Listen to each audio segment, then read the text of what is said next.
Assalamualaikum warahmatullahi wabarakatuh.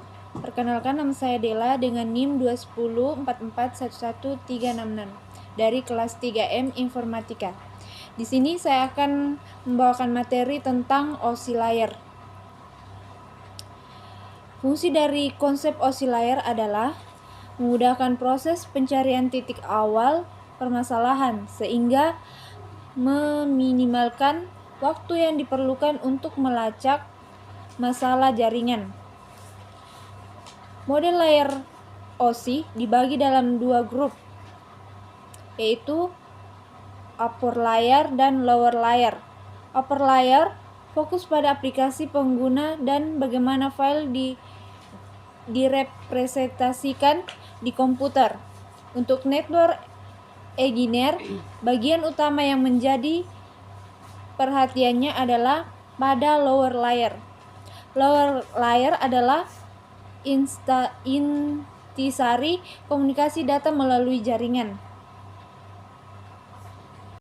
Adapun bagian-bagian OSI layar terbagi menjadi 7, yaitu layar pertama yaitu application layer.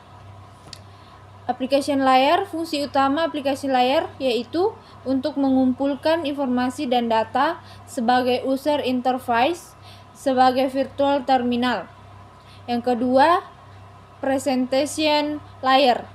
Fungsi dari presentation layer yaitu melakukan enskripsi data atau pesan, melakukan proses kompresi dan dekompresi, melakukan proses pemformatan pada bentuk-bentuk garis, dan menetranslasi konten yang ada.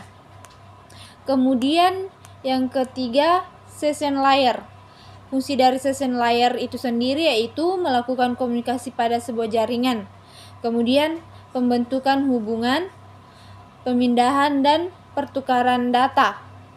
Kemudian keempat, transport layer. Fungsi dari transport layer itu sendiri yaitu menerima data dari session layer, kemudian memecah data menjadi bagian-bagian yang lebih kecil, lalu meneruskan data ke network layer, kemudian memastikan bahwa semua data yang melewatinya dapat tiba di sisi lainnya dengan tepat, dan mengirim segmen dari satu host ke host yang lain. Kemudian yang kelima, network layer. Fungsi dari network layer sendiri yaitu menentukan tujuan data pada sebuah jaringan. Kemudian mendefinisikan alamat IP, lalu membuat header pada paket-paket data yang ada.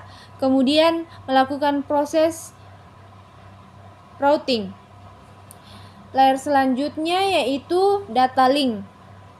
Fungsi dari data link itu sendiri yaitu melakukan proses grouping secara logik, menyediakan akses ke dalam media menggunakan mesh address, kemudian mendeteksi kesalahan pengiriman dan penerimaan paket data dan melakukan proses pengkoreksian. Kemudian yang terakhir, physical layer. Fungsi dari physical layer itu sendiri yang meliputi menentukan metode persinyalan, melakukan sinkronisasi data, mendefinisikan link fisik dalam transmisi data, kemudian mendefinisikan kartu LAN, lalu mengimplementasikan topologi jaringan. Adapun kelebihan dan kekurangan dari OSI layar yaitu kelebihannya meliputi memberikan pemahaman bersama dan referensi umum tentang networking kepada para profesional di bidang networking.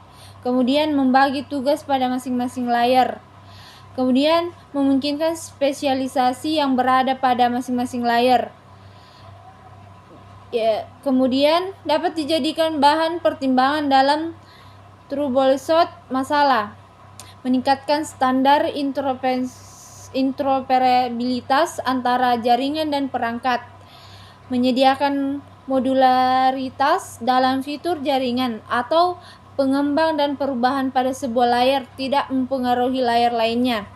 Adapun kekurangannya yaitu lapisan OSI bersifat teoritis dan tidak benar-benar melakukan fungsi yang sebenarnya. Kemudian implementasi dalam dunia industri, jaringan memiliki hubungan sama persis dengan lapisan pada OSI layer. Kemudian protokol yang berbeda dalam stack melakukan fungsi yang berbeda yang membantu mengirim atau menerima pesan keseluruhan. Lalu terakhir protokol yang berbeda-beda.